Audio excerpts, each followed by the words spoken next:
সবার জন্য নিয়ে আসলাম আজকে সরিষা ইলিশ।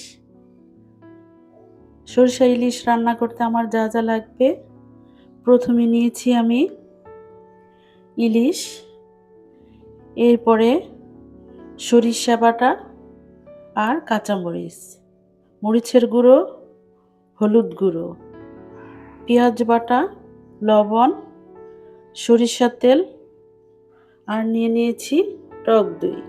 টক দই আমি ঘরে করিয়ে নিয়েছি। 1 কাপ দুধের মধ্যে আমি 1 চিমটি লেবুর রস দিয়ে দিয়েছি। এতে হয়ে গিয়েছে আমার টক দই। এখন আমি ইলিশ মাছটা রান্না করে নিব। দেখতে থাকুন সবাই। আর যাদের কাছে আমার ভিডিও দেখে ভালো লাগবে তারা লাইক, কমেন্ট এবং শেয়ার করে দিবেন। প্লিজ লাইক, কমেন্ট, শেয়ার করে দিবেন। দেখতে থাকুন তাহলে। এদিকে ফ্রাই প্যানটা জ্বালিয়ে দেই।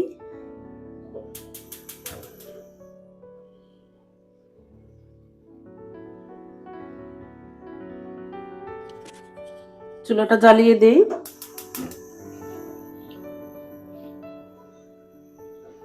সরষে ইলিশ সরষে তেল দিয়েই ভালো হয়,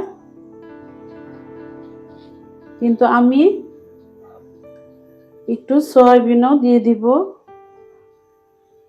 দুইটা মিক্স করে দিলাম।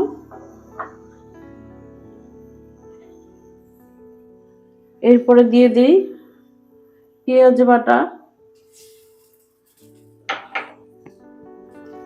আর সরষে ইলিশটা একটু আস্তে আস্তে পেঁয়াজটা ভাজা দিব, জালটা একটু কমিয়ে কমিয়ে, নইলে তো মশলার গন্ধটা রয়ে যাবে। পেঁয়াজ বাটাটা একটু ভালো করে ভেজে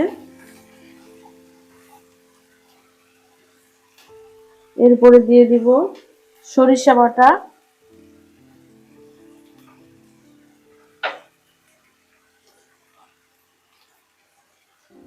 সরিষা বাটাটাও আস্তে আস্তে নাড়া দিয়ে ভেজে নিব।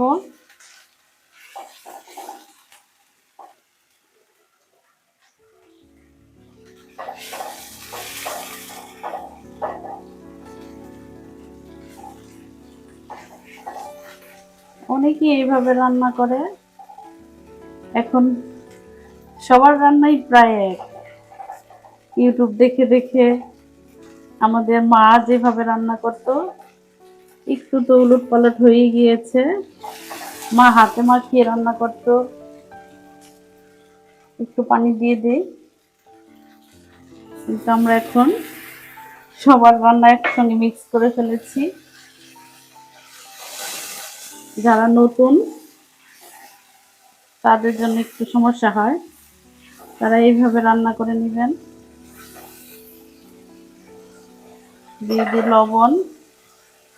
লবণ অবশ্য মাছে দেওয়া আছে। হলুদ গুঁড়ো আমি পরিমাণ মতো দিচ্ছি, মশলাটা একটু কমই দিব।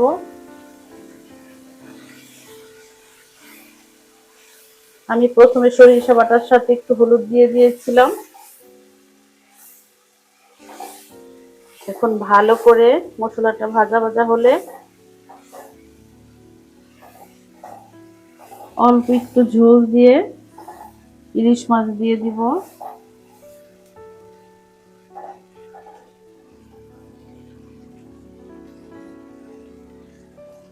দিয়ে দিই কাঁচামরিচ।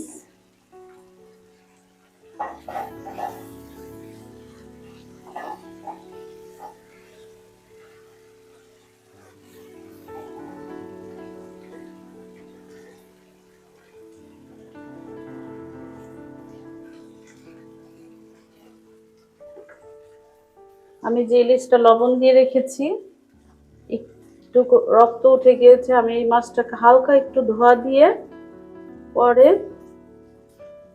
দিয়ে দিব সরিষার মধ্যে।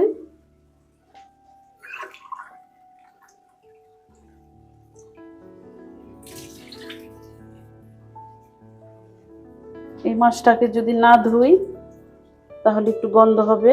আমি সবসময় এভাবে করি, ধুয়ে নেই।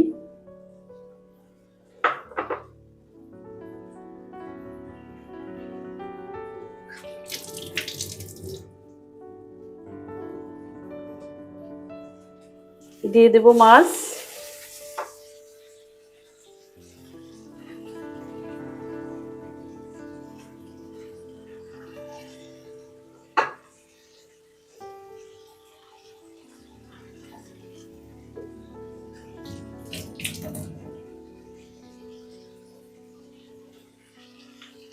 সামান্য একটু ঝোল দিয়ে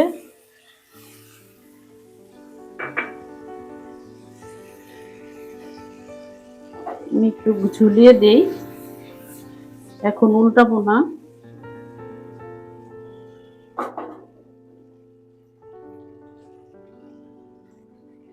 একটু ঢেকে রাখি।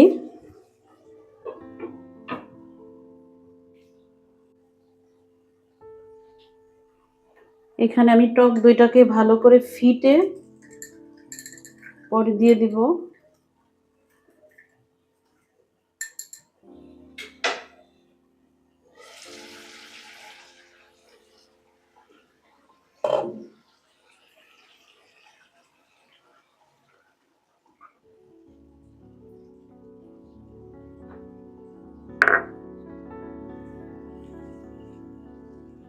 আমার টক দইটাতে একটু ঘ্রাণ বের হয়েছে লেবু দিয়ে করাতে। টক দইটাকে ফিটে দিবেন, নয়তো জমা বেঁধে যায়। এখন মাছটাকে আলতো হাতে উল্টিয়ে দেওয়া লাগবে।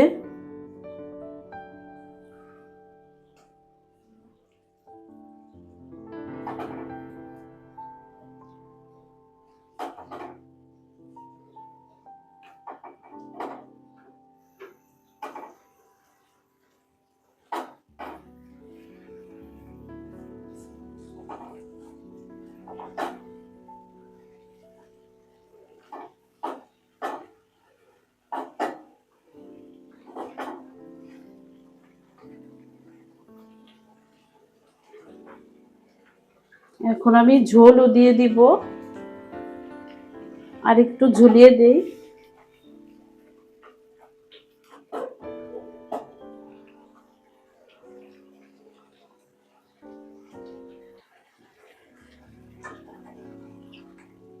মাছটা একটু সিদ্ধ হবে, ঝোলটা বেশি করে দিয়ে দিলাম।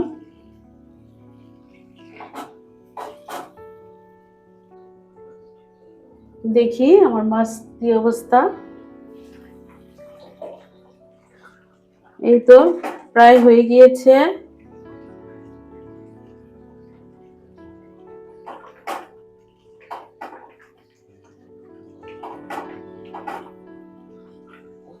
এখন আর উল্টাবো না।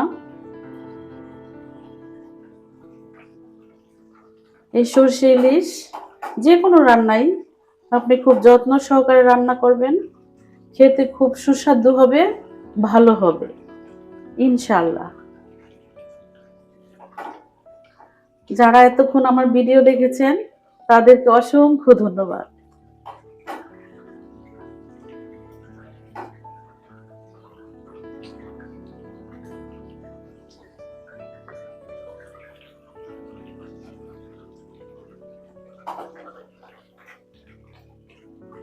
এইভাবে একটু বারবার ঝুলিয়ে দিবেন।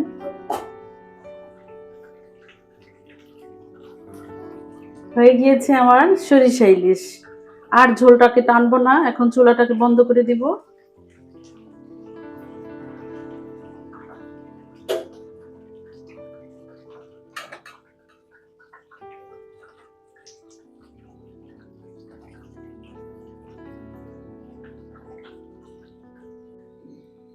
আমার সরষে ইলিশ রান্না করা ডান। আজকের রান্না এখানে শেষ করলাম।